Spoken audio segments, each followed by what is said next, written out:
এই লাখপতি বাইদেউ কোন সমষ্টিত কেতিয়া পাব অহা 9 তাৰিখে তাৰ আমি শিডিউলখন পাব্লিছ কৰিম আগষ্ট মাহত কোনে পাব সেপ্টেম্বৰত কোনে পাব প্ৰত্যেক মাহত 30টা সমষ্টিক আমি দি যাম কোন সমষ্টিৰ তালিকা কেতিয়া 9 তাৰিখে আমি ঘোষণা কৰিম সমষ্টিত কোনে পাব আমাৰ মন্ত্ৰীসভাৰ সদস্যসকলক মই দায়িত্ব দিছো ৰুটিনখন বনাবৰ কাৰণে তেওঁলোকে ৰুটিনখন বনাই দিব কিন্তু এই গোটেই আঁচনিখন ৰূপায়ণ কৰাৰ বাবে আজি অভিযান মহিলা উদ্যমিতা 1450 এই বছৰ আমি অনুমোদন কৰিলো যোৱা বছৰ 3000 অনুমোদন কৰা আছিল গতিকে যিমান টকাৰ প্ৰয়োজন আছিল গোটেইখিনি টকা আমাৰ অনুমোদন হৈ গল দুইটা আঁচনি মিলি 3400 কোটি টকা লাগিব 4400 কোটি টকা লাগিব যোৱা বছৰ 3000 কোটি টকা অনুমোদিত হৈছিল এইবাৰ আজি 1450 কোটি টকা অনুমোদন হ'ল এতিয়া আমি লিষ্টখন দি দিম আৰু লিষ্টখন অনুসৰি বাইদেউসকল আহিব সেই দিনটোত পইচাটো পাই গৈ থাকিব প্ৰত্যেক বছৰে এইবাৰো নৱেম্বৰ মাহত আকৌ পুলিচৰ চাকৰি ওলাব গ্ৰেড 3 চাকৰি ওলাব প্ৰত্যেক বছৰে নিয়মীয়া নিযুক্তি হ'ব মাত্ৰ ল'ৰা ছোৱালীয়ে পঢ়িলে হ'ল কাকো টকা পইচা দিব নালাগে পঢ়াৰ পৰিৱেশ এটা আমি মাত্ৰ নিৰ্মাণ কৰিব লাগে যিবিলাকে চাকৰি নাপায় ইহঁতৰ কি হ'ব মই তাৰো চিন্তা কৰিছো যিবিলাক ল'ৰা ছোৱালীয়ে চাকৰি নাপাব তেওঁলোকক ব্যৱসায় বাণিজ্য কৰিবৰ বাবে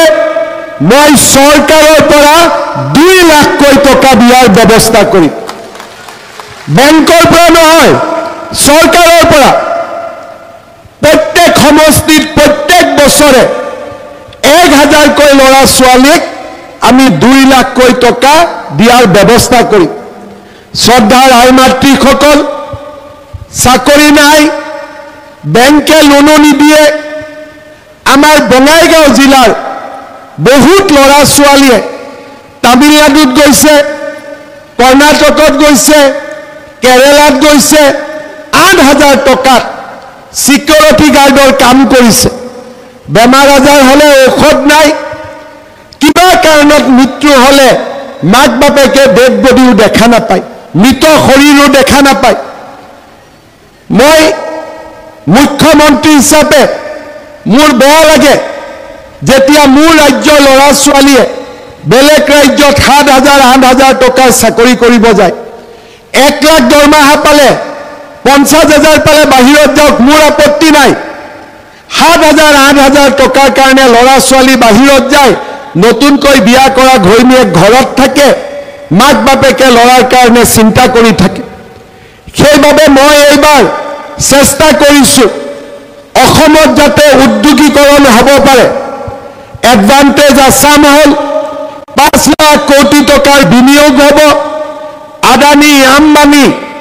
ভাৰতৰ ডাঙৰ ডাঙৰ উদ্যোগপতিসকলক আমি অসমত উদ্যোগ প্ৰতিষ্ঠা কৰিব কম যাতে সেই 8000 টকাত কাম কৰা ল'ৰা ছোৱালীবিলাকক মই দেউতাক মাকৰ বুকুলৈ আকৌ উভতাই লৈ আহিব পাৰো তাৰ কাৰণে আজি আমি কাম কৰিছো কোনেও আগত এইবোৰ চিন্তা কৰা নাছিল সবে লুঙি বিলাই ধুতি বিলাই খালি ভোট কিনিব খুজি আছিল কিন্তু এইবাৰ আমি দুখীয়া মানুহৰ প্ৰতিটো বেদনা প্ৰতিটো কষ্ট প্ৰতিটো দুখ আমি অনুভৱ কৰি ৰাইজৰ বাবে কাম কৰাৰ চেষ্টা কৰিছো মই মিটিঙত কৈছো এইবাৰ মই প্ৰথম মুখ্যমন্ত্ৰী হলো আগতে মুখ্যমন্ত্ৰী হোৱা নাছিলো বুজিও পোৱা নাছিলো এতিয়া লাহে লাহে কথাবোৰ বুজি পোৱা হলো মানুহক চিনা জানা হল সেই কাৰণে যোৱা কেইদিনমান আগতে মই এখন মিটিঙত কৈছো যে যোৱা 4 বছৰ যি দেখিলে সেইটো হল নিত্য নাটিকা অহাবাৰ পুৰা নাটক দেখা পাব আৰু কাম হ'ব যাতে আৰু দুগুণ উৎসাহেৰে আমি মানুহৰ কাম কৰিব পাৰো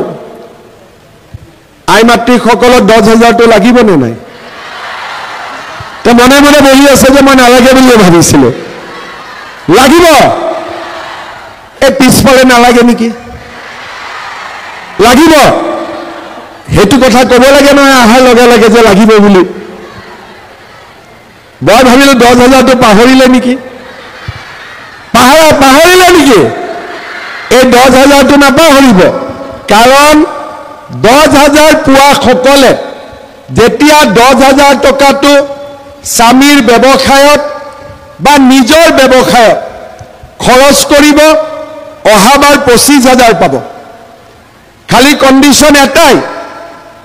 এই 10,000 পাওঁতে 3টা বাচ্চা আছে,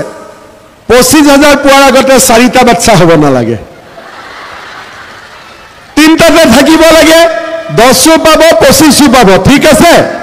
মই জুন মাহত মই বঙাইগাঁও আৰু অভয়াপুৰীলৈ আহিম, আই মাতৃসকলক 10,000 টকাটো দি থৈ যাম, হ'ব? কিন্তু সিদিনাখন এনেকৈ দৌৰাদৌৰিকৈ নাহোঁ, সিদিনাখন আমাক ভাত পানী খুৱাইহে পঠাব লাগিব আপোনালোকে, হ'ব? সিদিনাখন আৰামত আহিম, ধুনীয়াকৈ ভাত পানী খাই ৰাইজক আঁচনিখন বুজাই যাম, যাতে অহাবাৰ আমি আৰু 25,000 পাব পাৰোঁ, তাৰ পিছৰবাৰ যাতে আমি 50,000 আৰু পাব পাৰোঁ। মই যেতিয়া কৈছোঁ, বিশ্বাস কৰিছেনে নাই? মোৰ ওপৰত বিশ্বাস আছেনে নাই? বাছ বিশ্বাস ৰাখক, 10 গৈ 25 হ'ব, 25 গৈ 50 হ'ব, 100%। ঠিক আছে, শ্ৰদ্ধাৰ ৰাইজ, 1 অক্টোবৰৰ পৰা আশা কৰ্মী দৰমহা বাঢ়িব, অংগনবাদী দৰমহা বাঢ়িব, ৰান্ধনী দৰমহা বাঢ়িব, জীৱিকা সখী বাইদেউসকলকো এটা ভাল পুৰস্কাৰ দিম, আৰু স্কুল কলেজৰ প্ৰাদেশিকৰণৰ কামো আমি হাতত ল'ম। তাৰমানে 5 বছৰত যিমান সমস্যা আছিলে সেইসমূহ সমাধান কৰি অহা 5 বছৰ আমি যাতে ডাঙৰ কাম কৰিব পাৰোঁ, তাৰ কাৰণে আমি চেষ্টা কৰিম। ল'ৰা ছোৱালীক কেনেকৈ অসমত বেছিকৈ চাকৰি দিব পাৰোঁ, কামাণ্ডো বেটেলিয়ন, ফৰেষ্ট বেটেলিয়ন আৰু ডাঙৰ ডাঙৰ উদ্যোগ, যাতে সকলো মাক দেউতাকে 10 বছৰ পিছত অৰুণোদয় দৰকাৰ নাই, ল'ৰা ছোৱালী দৰমহা দিয়ে ঘৰ চলি গুচি গৈছে, তেনেকুৱা পৰিৱেশ আমি নিৰ্মাণ কৰিব লাগিব। আৰু মই বিশ্বাস কৰোঁ, যদি 10 বছৰ আৰু অসমত এনেকৈ শান্তি থাকে, 10 বছৰ যদি অসমত এনেকৈ আমি মিলা মিছাৰ মাজেৰে থাকিব পাৰোঁ, আমাৰ ৰাজ্যখন ভাৰতৰ ভিতৰতে এখন সৰ্বশ্ৰেষ্ঠ ৰাজ্যত পৰিণত হ'ব, তাত মোৰ কোনো সন্দেহ নাই। শ্ৰদ্ধাৰ